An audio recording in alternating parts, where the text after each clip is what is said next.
Hello guys, my name is Vic. What's up? In this video, I'm going to show you how we transform our kitchen from this into this.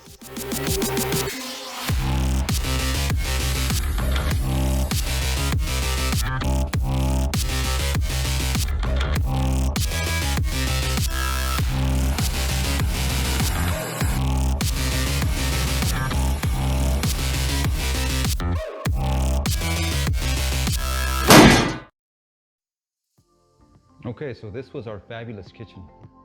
It's a mid-2000s home with standard construction grade cabinets, fixtures, and flooring. Oh, and also had premium laminate countertops. The appliances were functional, but they were the entry-level kind, and they were just really asking for an upgrade. And the refrigerator was a standard size, top freezer, two-door style. The flooring was just a basic beige colored square tile. Same as the wall paint color, neutral beige. At some point, it was a cute kitchen.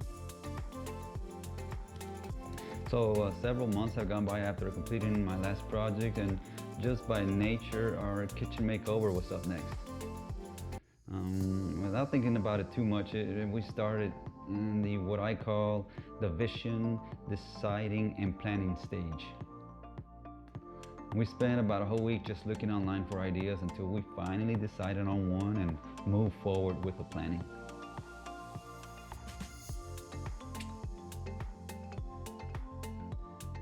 First thing I did, or one of the first things I did, was something that had been annoying me since always, and that was venting the stove cooking fumes to the outside. See, the setup that we had was an over-the-range microwave with the venting set up to recirculate to the inside, through the inside.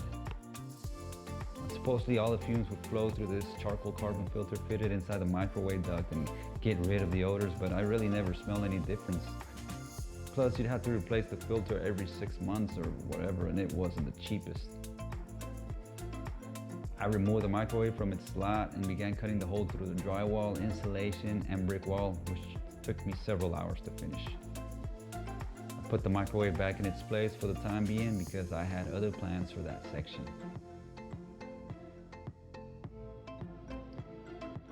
I then moved on to build what I believe is the simplest structure with the biggest visual impact overall, and that is the upper third tier cabinets.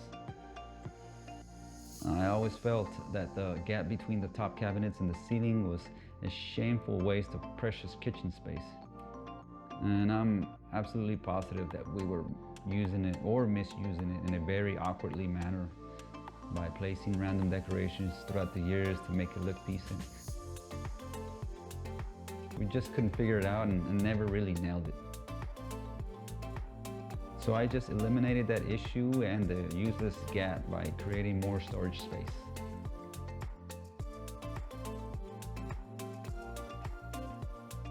So next, we brought in the new appliances. The stove and the dishwasher were roughly the same size as the old ones, but not the refrigerator nor the microwave. The fridge was slightly larger and would still fit in the old section, but the door would hit against the wall when you swung it open.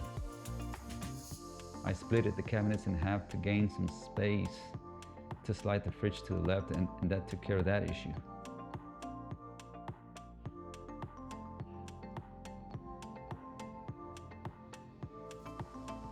I began fabricating the fridge enclosure with cabinet space with doors on top.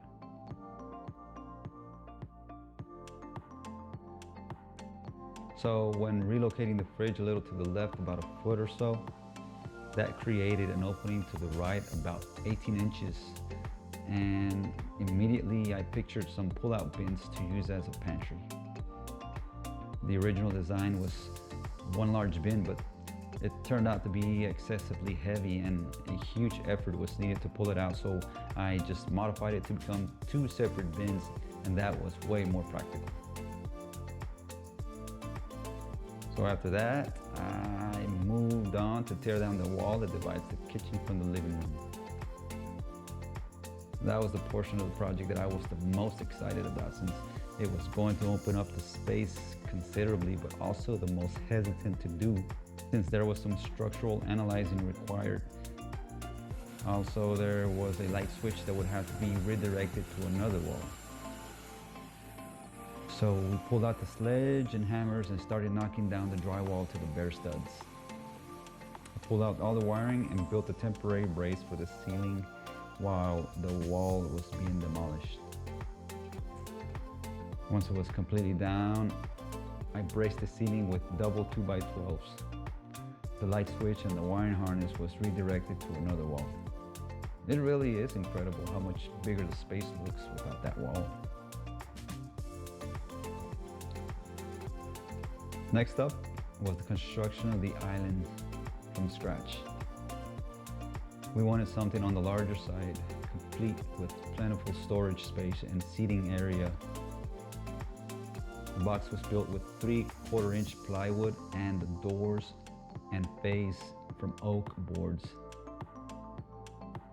Overhangs were designed on the two sides and were supported with 3 wooden legs.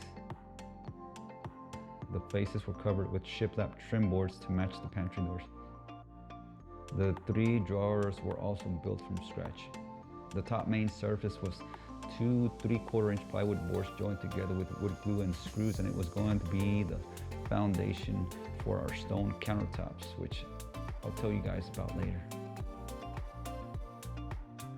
After the kitchen island was completed, I removed the laminate countertops from the base cabinets and kind of carried over the concept with the 2 3/4 inch plywood board platforms. The counter space was extended further from where the wall was, and a peninsula was created with extra seating space.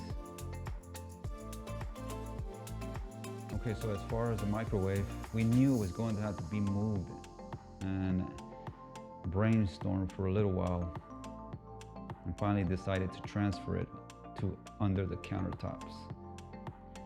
We had to sacrifice some cabinet space for it, but that's okay because the kitchen island more than made up for that lost space. Also, a deep drawer was constructed underneath the microwave. The flooring was replaced with black wood-like porcelain tile. The color and the style was chosen after weeks of filtering out all of our options. Okay, so remember this is a budget-friendly makeover, so we went with granite countertops. Granite tile countertops, that is. Yes, granite tiles for the countertop.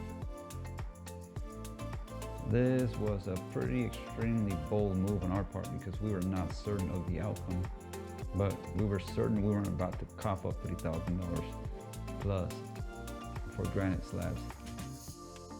So we agreed to test that out on the kitchen island at least, and approved of the result right away without a doubt.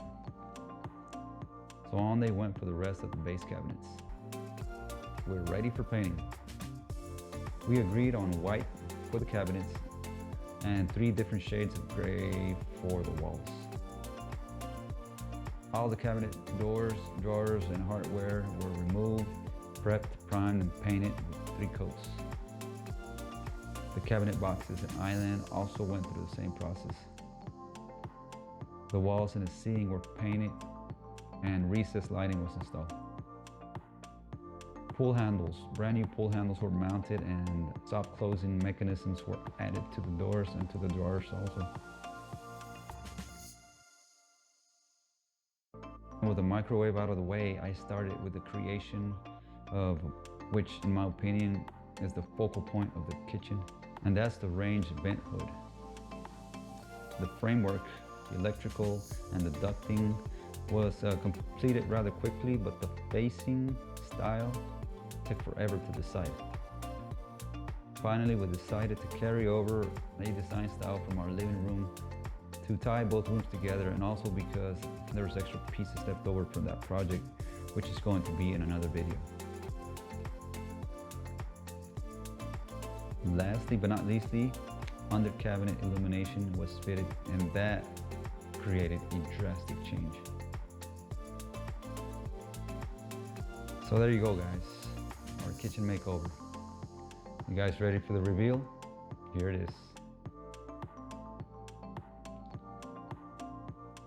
length of time from start to finish was more or less about 6 months, considering I would only work on it on the weekends and after work, maybe 1 or 2 hours a day, but it was absolutely worth it at the end. I made this video to hopefully inspire some of you guys and motivate you to realize that it's possible without spending big bucks and without being heavily experienced. But you do have to go through some self-education, especially on these structural modifications. And if you did find at least one thing helpful or encouraging in this video, please hit the like button and subscribe to my channel for future DIY project uploads, which are coming very soon. Thanks for watching and see you next time, guys.